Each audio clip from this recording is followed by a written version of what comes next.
अंधकार जगत में ज्योति उदाइल, निराशन के जीवन में खुशियाली छाइल।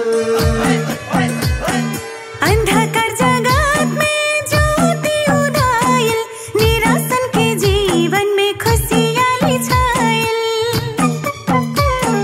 जौने व्यक्ति यीशु ज्योति पछ्याई, ओकर सारा पाप क्षमा हुई। जौने व्यक्ति यीशु ज्योति पछ्याई, ओकर सारा पाप क्षमा हुई।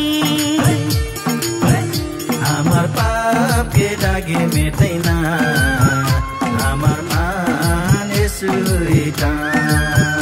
हमर पाप के दागे मेटैना, हमर मान यीशु इटा। हमार पाप के दागे मेटैना, हमार मान यीशु इटा। हमर पाप के दागे मेटैना, हमर मान यीशु इटा।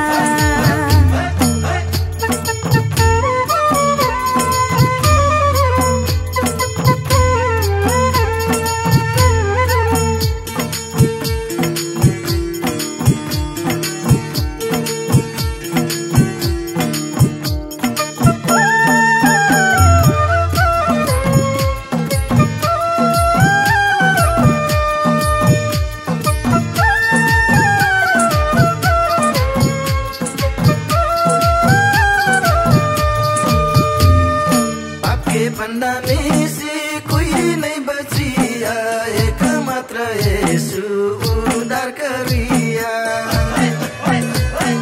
पाप के फंदा में से कोई नहीं बचिया, एक मात्र यीशु उद्धार करिया। हाथ पकड़ी के निकारी ननला, देखैला आपन सच्चा प्रेम।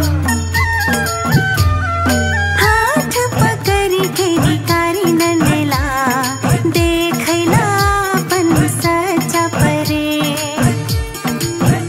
हमार पाप के दागे मेटैना, हमार मान यीशु इटा।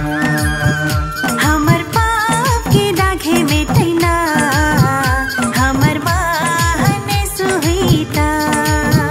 हमार पाप के दागे मेटैना, हमार मान यीशु इटा। हमर पाप के दागे मेटैना, हमर मान यीशु इटा।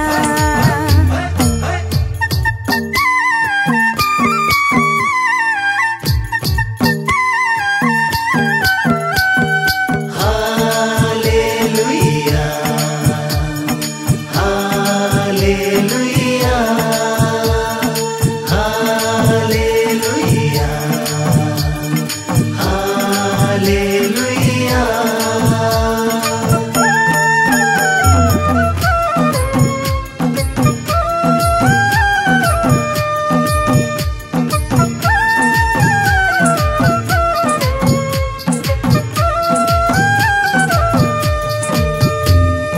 स्वर्गीय पिता से सम्मान